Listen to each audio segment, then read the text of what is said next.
Hey, welcome back to TG2. It's Knutson. We're hanging out here again on another Thursday morning. Hopefully everybody's safe. Everybody's hanging out at home if you can.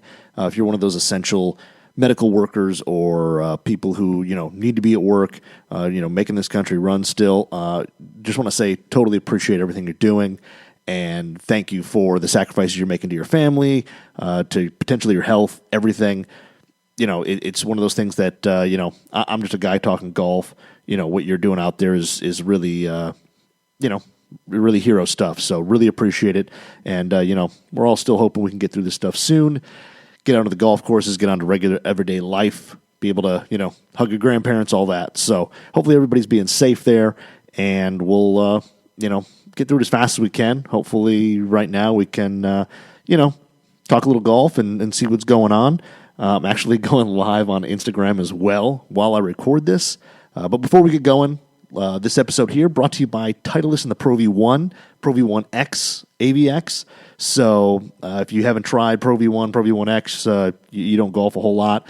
But just know, you're looking for more speed, more precision, more consistency in your game. Pro V1, Pro V1X deliver, and they're designed for your game regardless of your swing speed, your handicap, any of that. I personally played Pro V1 for most of last year, switched over to Pro V1X I played Pro V1X probably most of the year last year, and I loved it. It spun a little more, flew a little higher. It was basically what I needed. My iron shots especially just wasn't hitting them high, so went Pro V1X instead of Pro V1, and played it for pretty much all the year, most of the year. So I'll be doing starting off the year with Pro V1X. We'll see where I go from there this year, but check out Titleist.com and check out the Pro V1, Pro V1X. So, again, here kind of recording on YouTube, on Instagram Live. If you guys have any questions or anything, throw them out there. We'll talk about them. It's interesting. I through all this, mess going on right now, I ordered a sim driver, I don't know how many weeks ago, probably a month ago, right around that. And it was one of those things where super excited. I got to hit the sim back in October over at the Kingdom. We were out there, Johnny Wonder and I got to hit the sim before I was allowed to talk about it, anything like that. I probably hit like a dozen shots, and it was just basically sim max, here's a shaft, boom, go. And I hit like I said, a dozen balls, something like that. And it was really good. I really, really liked it. I wasn't warmed up. It wasn't anything. It was literally, we were there for, doing some photo, video stuff at the Kingdom at a TaylorMade, and they just gave me the shot to go hit a few. So hit a few balls, really liked it. Thought the Sim Max was more my speed, so finally ordered it, and it came in. I've been working from home for the past, I think this has been my 4th week working from home, and it's one of those things where it just it showed up and it just sat at the office. It's been sitting at the office for 2 weeks.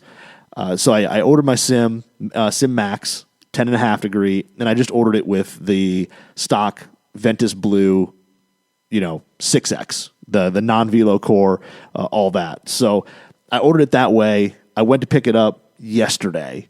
Yeah, I went yesterday because I have a monitor at work that I wanted to bring home. That's just, since I've been working from home for a while, I'm going to be working from home for the foreseeable future here.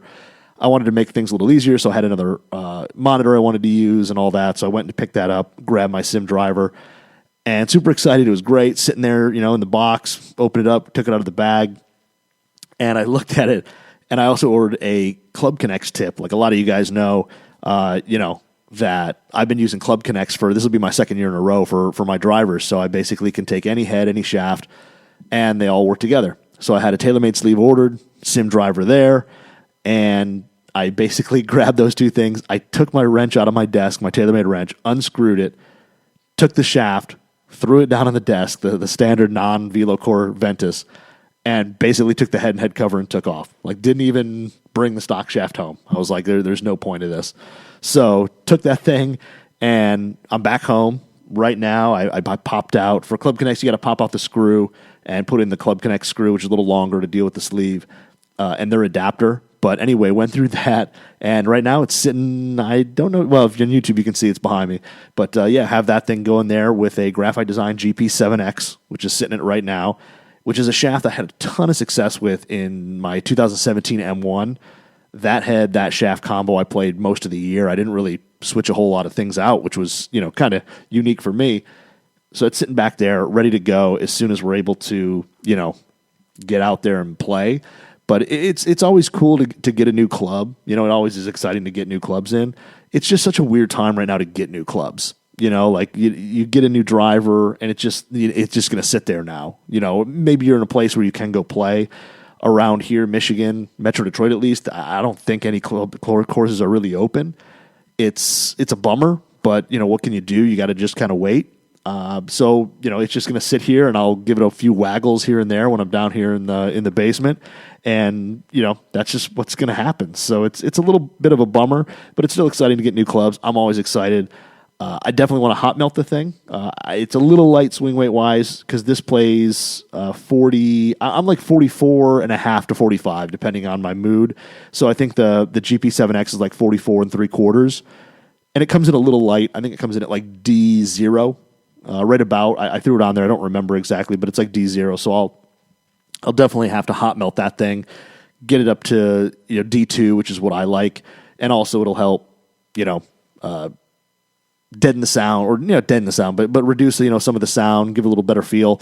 So I'll be doing that shortly. Whenever I get bored, maybe I'll record it. Maybe I'll sit here on Instagram Live and do it. But it's one of those things where just need to mess with clubs. It's something to get me by. So it's exciting. So I've got that, and it'll be that and Burst Maverick really when I'm able to go out. Those are the two. Maverick was kind of in the leader in the clubhouse going forward. Just got my sim. So those two, the Cobra's still there. I've still got the Cobra Speed Zone. I do like it. The Maverick was a little better on TrackMan right out of the gate. We went to playing on some TrackMan simulator stuff. So Maverick technically took the lead, but I'm still going to get out on the course and see what happens, because for me that's always the biggest thing. It's under pressure when you only have one shot. You're not just sitting on the range or hitting ball after ball at the range or on a TrackMan. It's when you're standing there hitting balls, and you look at that fairway, and that's the only shot you got. That's what really tells the tale. So we'll still take everything out there and try it, but I did get that in, which is kind of exciting. Like I said, GP7X is going to start. I hit the Ventus Blue really well, so Ventus Blue is really going to have a shot in there as well. I've got a Rogue white that came in the Maverick. It's just the stock Aldo 130 white. I definitely want to hit it just to try it, because I haven't hit a much Altaless stuff since the original Rogue 110. And then I hit a 125 as well, but played the 110 for a while, but I really haven't hit much Altaless stuff since then, because there hasn't been a ton that's really grabbed my attention. I know people for a while went Synergy Black was a huge one because it was so low spin and all that. I don't need crazy low spin, so for me it was a cool shaft and it was exciting, but I didn't go lusting after one. So it's interesting. But yeah, I got that. At home I've got my putting mat. I just went in part of my going to work. I had a perfect practice putting mat there as well. So I snagged that up. I have it at home. Just started putting with it. It's a really nice mat. It's got a little, I'd say my only gripe to it is there's two, and they're super minor. The one gripe is right where the ramp kind of goes up to the two cups. There's a large cup and a smaller cup. There's a little bump there in the fabric, or the green in quotes, but the fabric there kind of has a bump, but it doesn't really affect the roll. And the only other thing is really, again, minor, that the ball return is kind of slow. It almost needs like a touch more slope to it. Not make me 1 degree or half a degree or whatever, just to get the ball back a little faster, because sometimes, depending on how level your floor is, it doesn't really come back that quick. But overall, it's a really good mat. I like it. It's got some alignment lines on it that kind of work with the alignment aid on my Odyssey Black 10. And I like how it's going so far, and it kind of scratches the itch a little bit. So far, those are my things that I'm just hanging out on and getting me by. But on Instagram Live, what's up, Knutson? Good to hear your silky tones. Thanks, man. Detroit Golf Club fitter guy. Awesome, man. I don't know exactly who you are because I can't click on it, but if you're a Detroit boy, we should try to play sometime. But my silky tones, love it. Home NSNV, sup, homie? What's going on? J13, I will always acknowledge you. And I like that you told Bacon, told me that bacon, because bacon is life. But sneaking on courses, as much as that is probably viable, I don't know if I necessarily need to go sneaking on courses yet. So we'll see. I might get to that point. We have a long way to go, I feel like, so it could still happen. But Detroit Golf Club Fitter guy. What irons are you considering for the season? Well, actually, right now, if I had to go play right now, I would take my PXG Gen 2 tees. That's what I would play. They've got Project X, Catalyst 6.0, hard stepped once, graphite shafts on them, which are actually really good. I like the Catalyst. It's a little tighter for me feeling than Recoil was. It doesn't have as smooth a feel as, say, Fujikura MCI, or I haven't really hit MMT yet, so I can't compare, but from what people are describing it doesn't probably feel as solid as those two. But the ball flight's, I would say mid-low. It spins a little bit, especially if you're a really steep player. The Catalyst will spin a little bit, but overall, really good shafts, kind of stiff butt section, almost a hazardous profile. So if you got a quick tempo like me, they're really good. But for this year, I'm hoping they'll be here tomorrow. I've got a set of T100s coming. So I've got a set of, it's kind of a weird combo set. It's a 4-iron is the U500, the Titleist U500. 5-iron is going to be a T200, and then T100, 6 through 9. And then I think there's I don't know if it's SM8 or SM7 pitching wedge. Johnny Wonder actually had the set. I think he got fit into him, and then he kept going with, I think Cobra and Srixon. He's got like a weird combo set going. So I think he stuck with those. And he basically said, do I want to try them? So I think they're coming with KBS C-Taper 130s, which is way more than I need. So those are going to go. I'll either go to my trusty Project X 6.0s, or I'll put in some Nippon Modus 125s that I've got. So one of those two will go in, and then we'll get them out and hit them, and those will be a much better test. Detroit Club Fitter guys, my boy Adam White, he's actually the guy who fit me into my my Srixon irons. Was it 2 years ago now? Hell of a guy. If you're a Detroit local guy, go to Club Champion, ask for Adam. Great dude. J13, it's a misdemeanor. Yeah, that's true. It's a misdemeanor jumping on the golf course and just playing, but I don't know. Hey, man, I've got kids. So MMTs are the bacon of golf shafts. That's what I've heard. I definitely will be trying MMTs as soon as I can get my hands on some 125 stiffs. If they come out, which the rumor is they will come out, or might be coming out, I will definitely be trying MMT 125 stiffs. The TX just isn't my thing. I don't swing hard enough. I hit like a 160 to maybe 165 7-iron. I don't hit it super high. So for me, a 125 TX, even if you soft step it, is probably going to be way too much club or way too much shaft. So for me, I've got to stick with something more on the stiff route. But like I said, if those come out, I definitely will try to get my hands on them, try to hit them, and see where they go. Jeff Pete 90, is there a big difference between Tour Issue X100s and Nippon Modus 105X? To me, yes. I think the X100s play much more stiff. They feel more stiff. The 105s feel smoother. The 105s for me also launch higher. They launched a little higher than the X100. And I know the X100 is not the craziest lowest launching shaft out there. For me, it launches a little lower. It's weird. Like S400 is kind of higher launching. It spins a good amount. X100 is really low, both. Low launch, low spin. The Modus 105 for me kind of launched high. Like it launched high, kind of spun a little bit. I didn't really enjoy playing the 105. I like more weight anyway, but the 105 for me it launched a little higher and spun a little bit. So I wouldn't play either one really. But if you put a gun to my head and say, hey, you plan to play them, I'd probably play the Modus. But again, that's the difference. MMTs are money. I know, Adam, they are, but maybe one of these days when the Club Champion here opens, I'll come in and hit them. Jeff P, thinking about going lighter, but afraid the ball flight will change. Yeah, like I said, everybody's different in terms of how shafts are going to perform. So for me, like I said, Modus 105s launched high. I hit them, and again, I didn't hit X100s and Modus in the exact same heads or anything, but just hitting, iron, kind of multiple irons with each shaft. The 105 just launched higher for me. So, if you need a little height, if you're looking for the exact replica of an X100, I don't think Modus 105X is the way to go.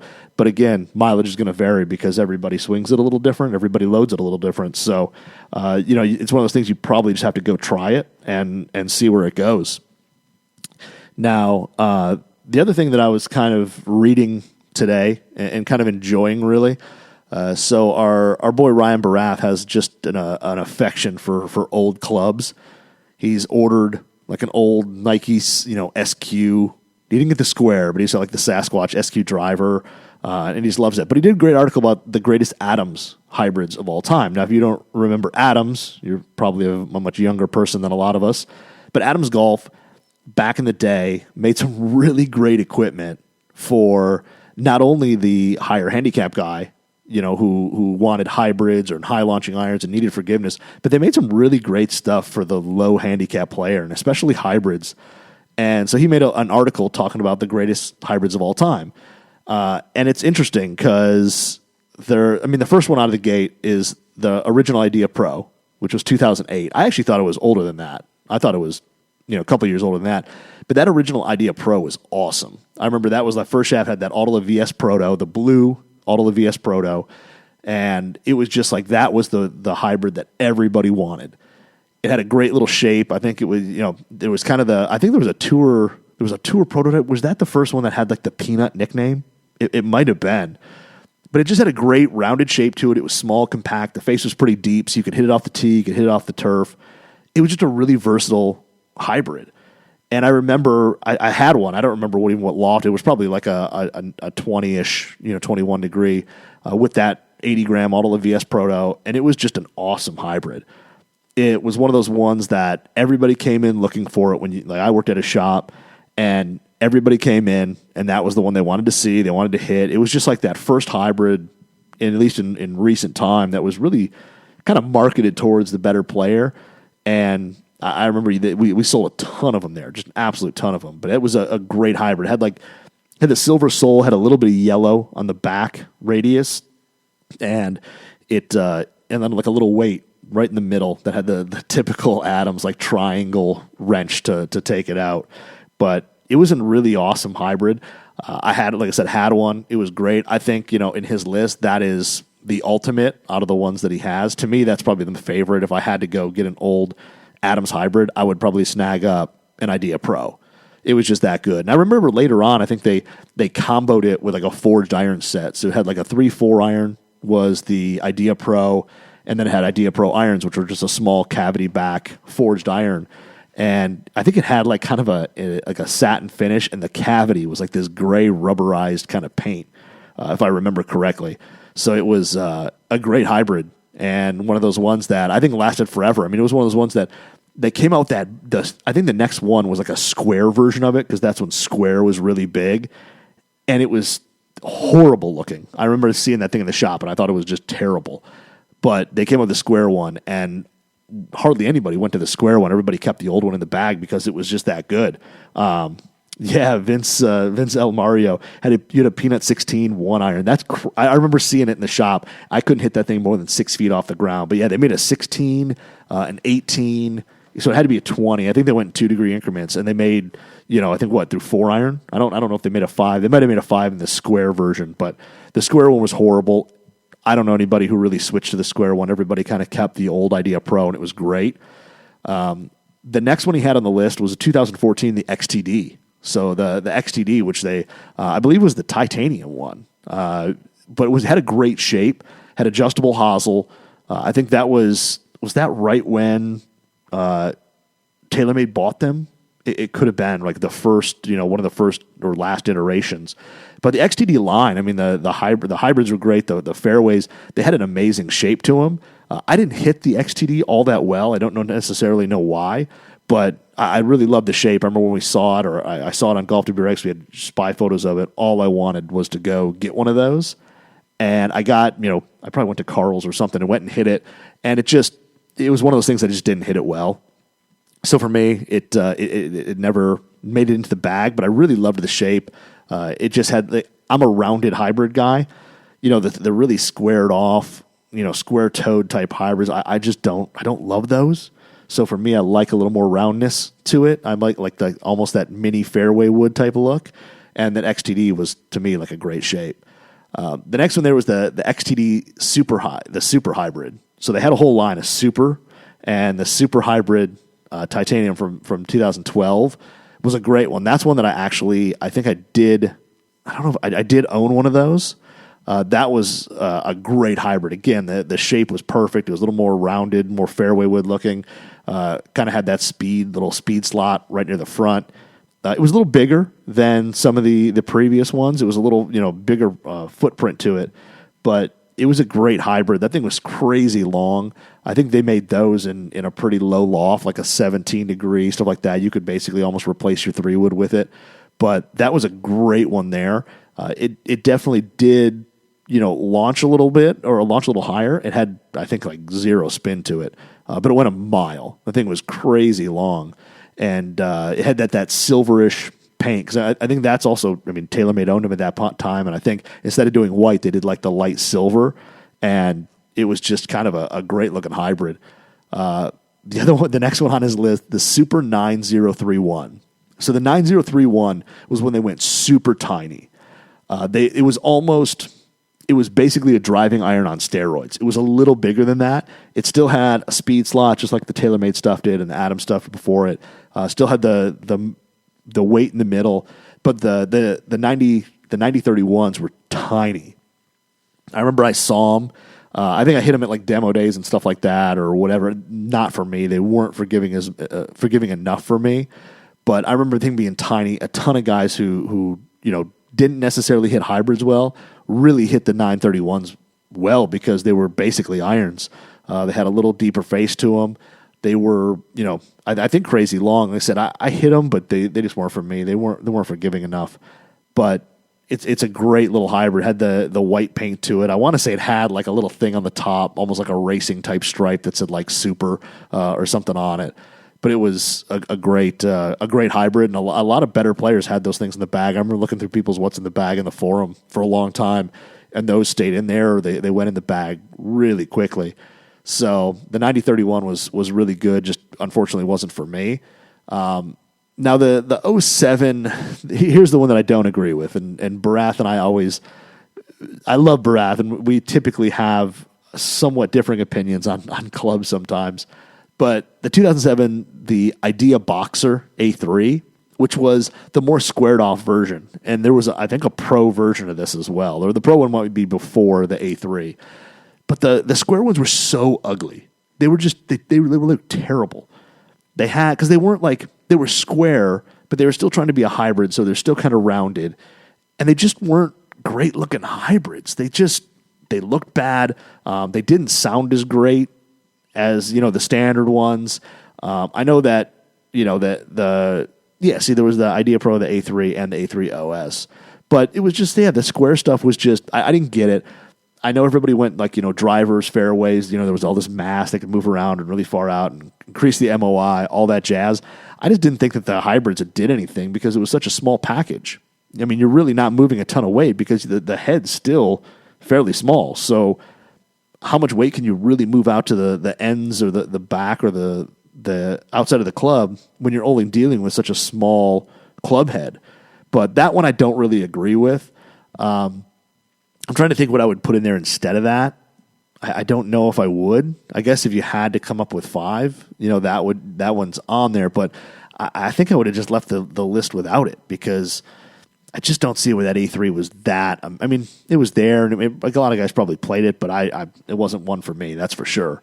So not something that I was a big fan of, but the Pro Black could have been one there instead of the A3. The Pro Black was really good. And the DHY. Yeah, I forgot the DHY, which was it was basically a driving iron with a little back on it. It was basically a hollow driving iron. And those things were all over the forums. Anybody who couldn't hit a hybrid had DHYs, or at least trying DHYs. Those things were all over the forum because guys just, if you couldn't hit a hybrid, it was one of the few things that, was out there that gave you a little different ball flight, maybe a little higher than your standard, 3-iron or 3-iron, but it still, offered maybe a little more forgiveness, a little more height, and, maybe a little more ball speed because of the hollow construction. So it was just one of those things where those two, I think, could have maybe taken the space of the A3. But overall, I love Barath's little throwback articles because he does love some old equipment. It's funny when you talk, because you can look through your old stuff. Like I'm sitting here looking at my, up from my desk, and there's a Tour Issue FT Tour sitting up there, a Razor Fit Extreme 4-wood with a Diamana Blueboard 93X. I mean, I've got some old, not as much as he does, but I've got a few old things up there. So that'll be, those are interesting. Every once in a while, that FT Tour makes it out to the old range, and I'll hit a couple good shots with it, and I'll be like, oh yeah, let's take this thing to the course. And then you get it out in the course, and it's like, nope. There's a reason why I stopped playing that thing back when I did. It's just, it wasn't forgiving at all. So, but again, sitting here on Instagram Live, also recording. So anybody who's watching this on Instagram Live is also hearing basically the podcast for tomorrow or today as you're listening. So on the site, I was running through the forum, and there was an interesting thing under the equipment section where the user Great GR8 flop shot kind of had a question about, has been playing golf a long time and played just about every major OEM's equipment at some point, and was wondering though that there's such a fascination with these, as he calls them, boutique companies. The National Custom Works, the artisans, the like he lists like Sub 70. Like there's so many of these now boutique type companies out there that make much smaller quantities and all that. They do a lot of custom stuff. A lot of the putter companies out there who make, a lot of milled putters like Olsen and, like Slider. I mean, there's so many, Lamb. I mean, there's all these guys. And basically saying like, what makes you buy a boutique club? And it's interesting because I think when I look at it, like I love the boutique stuff and I love it for what it is. There's so much custom work. There's so much creativity. There's so much, nobody has to go up the ladder 10 rungs to get, something approved in terms of design, whatever. Like when they make something, it comes out and it's just, here it is. It's cool. This is what I wanted to make. And if you don't like it, oh well. There's people out there who do. Where companies like TaylorMade's, Titleist, Callaway's, all that, when they come up with a design, there's probably 50 people who sign off on it and say, yes, that looks good. And then you get a club like the Maverick, which, let's be honest, most people don't like the orange and black and gray and all that. And then you have something like Sim, where people tend to like the chalk, as they call it, that color and the graphite and the blue. Just really depends. But, the boutique stuff, my thing with boutique is, like I said, I really love it. I follow a ton of them on Instagram. I love seeing especially putters, just like how cool the stuff that some of these people are coming up with, the designs, the machine work, what they're able to mill into these heads, all that. Super cool. Love it. But my question is, and I think Great Flop Shop brought it up, where all these boutique people, like they typically make good putters, good irons, good wedges. Like those things are always usually pretty good. And they usually offer a lot of custom. Like wedges, you can get a ton of different grinds. You can, give different finishes, all that stuff. But where they fall behind is woods. And basically asking, is it just because, is it because of marketing? Is it because of, R&D, all that? And then that's a great question because, like I said, I love boutique stuff. I think it's super cool. I follow a ton of, small makers. But the question is, especially when it comes to woods or even irons, does a boutique manufacturer who makes a couple, let's say 500 to 1,000 sets total irons a year, they don't have an R&D budget and all that say like that Titleist, Callaway, all those guys have. Like those people, I mean, you can say what you will about marketing. That's fine. Like I get it. People will say, well, they market this one better than that one, and that's why it sells. But for most of us, especially GolfWRXers, it's all about pretty much performance and a little bit about looks, but a lot of it's performance. And when you look at those big companies, the TaylorMade's, Callaway's, Titleists, you throw in there Cleveland, Strixon, all those, you throw those guys in there, the R&D budgets are insane. Like the amount of prototyping they're doing, the amount of engineers they have working, the amount of the years of experience they have in those buildings from making clubs over generations to now. I mean, that's why I don't think any boutique company like a National Custom Works decided to make a driver. I just don't think they'll ever be able to make one that's as good as a Sim or a Maverick or a TS2 or TS3 or, a Cobra Speed Zone or whatever. I just don't. I look at those guys don't have the engineering. They don't have the money to put the engineering into it to make it, as good. I just think they play in a different league. I think wedges, putters, no problem. I think you can kind of play with anybody in those arenas if as long as you kind of have the ability to, get your machining right, get your materials, all that. Those arenas, I think anybody can play in. But when it comes to woods, I don't think you're ever going to see a small company come out with a driver that just blows everybody away. Not now. I mean, they may have happened before. I remember like Casco had some crazy hot drivers and stuff like that. But nowadays, I mean, you're going up against juggernauts. It's kind of like, you coming out with your own running shoe and expecting to beat Nike and Adidas and that. Like, do you know how much money they put into technology and R&D and all that? You're not playing in the same arena. I mean, I think even companies like Crank Golf, who make long drive stuff, and they make these crazy long drive heads and they make some good stuff. It'd be interesting to see, do those guys even have the ability to put their heads up, on TrackMan to track, on like a TrackMan and, versus a Maverick, whatever. Are they able to compete? Because again, you're looking at, so much money in R&D, and I just don't know if anybody can play there. Like I said, I mean, irons, wedges, putters, no problem. You're going to make stuff that looks good, performs great, feels good. You're going to get, better custom options, all that with those boutique companies. But, even when you start looking at irons, though, I mean, you start looking at, P790s and, Titleist TMBs or concept irons, Callaway's Epic Forge. You're starting to look at these crazy multi-piece heads. And even that, do you think the boutique guys can play in there? Or is it just strictly, if you want boutique irons, you want something that's more like a blade or a forged cavity back that doesn't have technology, but you're going to get the cool finishes, cool stampings, cool everything. You get that experience with them. And, those, even that, I think it's going to be, as time goes on and these irons become more advanced and you're seeing more tech go into those, I think boutique is going to turn into, it's pretty much, you're going to give up some performance to have that club. And, people may not agree with me. Let me know if you do or don't. But I just don't think, a five-man shop making irons, you're going to have the ability to produce a club that performs like, a TMB or even a T200 or something like that in Apex. I mean, it's really going to be tough to pull that off, and then on the other side of it, how do you sell them for the exact same price or more than, Callaway, TaylorMade, whoever? I mean, if you got to charge $2,500 for yours, what's to say somebody's going to pay for that over a big OEM, when you're looking straight at performance, which is kind of interesting. So it's an interesting discussion. I'm kind of going to keep following along. There's been some interesting comments about guys saying, hey, the Wishan 919 line was really good. And it was, some of the guys bringing up JDM stuff, which I don't look at that as boutique. I mean, a Yonex E-Zone 420.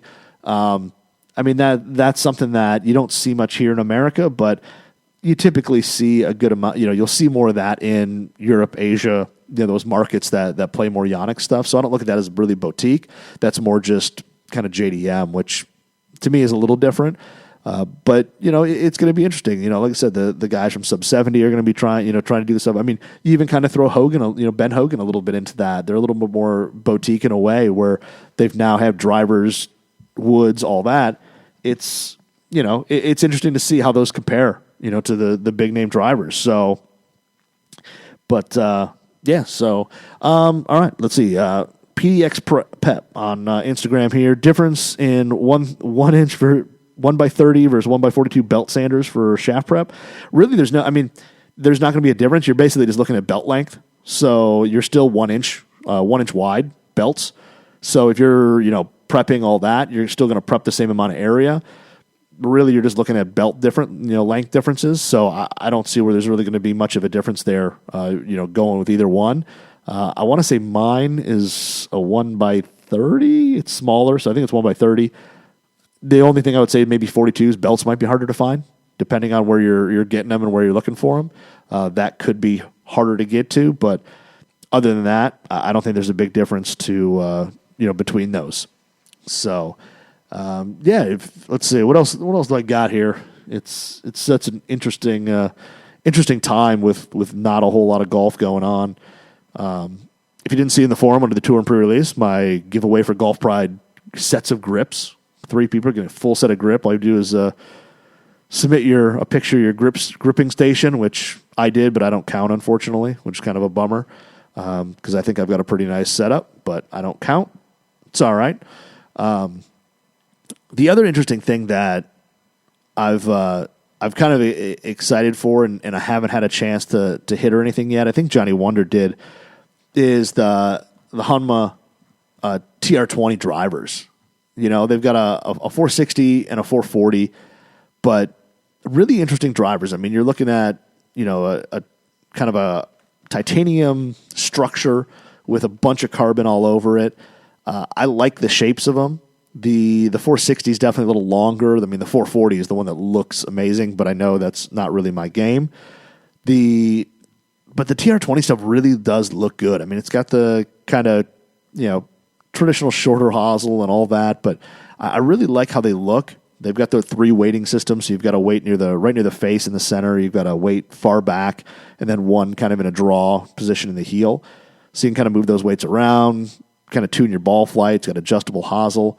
But I just really like how those drivers look. It's going to be interesting to be able to hit them. I haven't had a chance yet. Like I said, I think Johnny hit one like 3 balls at the PGA show.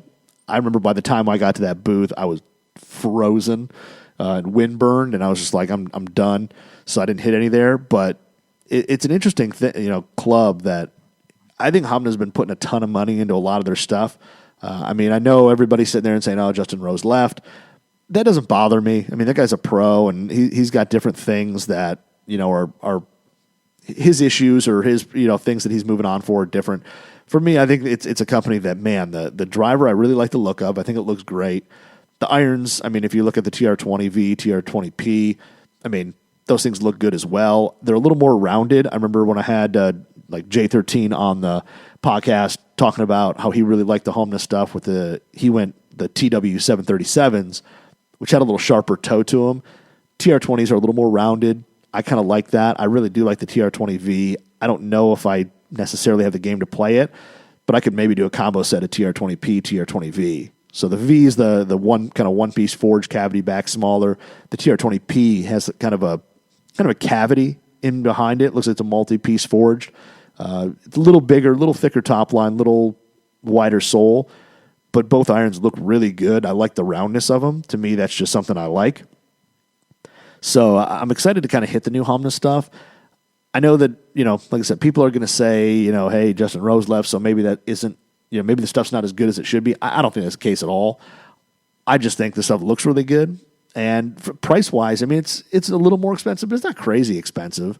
But it's just, you know, it's good-looking stuff. I'm excited to hit it. Some of the, you know, people on the forum there talking about it are the same thing, you know, looking forward to hitting, you know, TR20 versus 747s.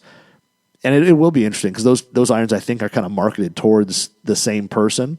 There's also a picture there by, who's it, Summit, SUMM number 1T.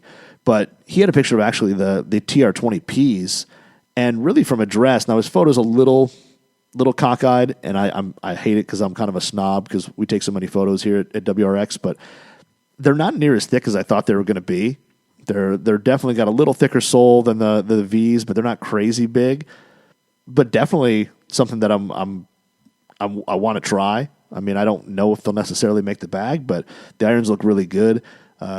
He also said that the ball speed there is pretty good. It's not necessarily going to blow anything else out of the water, but it's not also going to be left behind. So it's not anything that's, you know, and I think with drivers and the limitations they have, you're not going to have anything that's crazy, you know, ball speed wise or anything that fast anymore. I think everything's going to be pretty close. It's going to come down to fittings, things like that to get you more distance. But it is interesting to see, you know, people starting to post photos of these TR20s and stuff because they do look really good. And I got to believe, I mean, I've hit Honma irons before, some wedges. They're probably going to feel great. They're going to be super soft and extremely responsive. So be exciting to try those and see. It was an MTEX 22. I mean, he said he's pretty impressed with the drivers, and, you know, he's got a clean look, all that. You know, ball jumped off the face, you know, but it's not loud. It's not crazy loud or anything like that. Said the TR20 feels really hot. He played a 785 Srixon, the Z785 driver. Said the TR20 feels hotter, so, you know, that's something there which, you know, at least it feels like the ball's going. but from address, the thing looks great. So the Honma stuff's going to be interesting. You know, the Vizard shafts are going to be interesting as well because, I mean, I'm a shaft nut. I typically don't play anything stock. Like I said, my sim driver, when I picked it up, I took the head and left the stock shaft in the office because I don't need it. But they're supposedly pretty good high-end shafts. So, you know, we're going to see about those as well. But I'm excited to kind of hit the Honma stuff when I start getting back out and able to play and hit some balls again. But for right now, you know, it's just one of those I get to just sit online like everybody else and kind of lust after them. So it's one of those things where, you know, what do you think about, you know, TR20s? I think the lineup's good. I think it's going to do well. I mean, is it going to sell as much as TaylorMade or Cobra or whatever? No, but I think it's going to, you know, do pretty well, and it's definitely they're going to sell some irons and drivers this year compared to last year. So regardless of what Judson Rose is doing. So yeah, that's kind of about it. All I got. I mean, it's one of those things. I'm going to try to do some more video stuff and maybe some Instagram Live when my irons show up. I'm hoping they show up tomorrow or today for the people listening to the podcast. So when I reshaft those, hopefully I'll do a little video there, and then you know, we'll sit there. I'm just going to be sitting there putting on my putting mat, trying to figure out which putter is going to make it. I've been kind of battling it out between Odyssey's. Well, it's a Stroke Lab Black 10, but it doesn't have a Stroke Lab shaft anymore. It's got a stability shaft, and then I've got the Toulon Chicago, which I really do like. It looks great. It feels really good. I don't know that I'm putting better than, you know, I think the Black Series 10 is still probably cemented in the bag there before that. And then, you know, I've got a couple of my old trusty ones. I was messing around with an Adele Brick that our old boy Tursky left in the office. So I was messing around with that, and it's kind of interesting. I don't love the look, the way that double bend shaft goes into the head and the head's pressed forward. I don't necessarily love, but it is what it is. So just kind of be sitting there putting and, you know, trying to scratch the itch the best I can. So it's, yeah, the other thing I have to decide is I've got another Club Connects tip, and I've got to decide what shaft goes in. So I've got a couple shafts sitting there. I've got a Tensei AV, so the newer one. It came out of a Callaway driver, so I mean it's just one of the stock ones there. It's not like a pro. Then I'm thinking about putting a Club Connects tip on. I also have a Fuji Speeder Evo 6 or Evo 5 661 that I hit really well for a while. That I might put a tip on as well, just because I hit that shaft really well.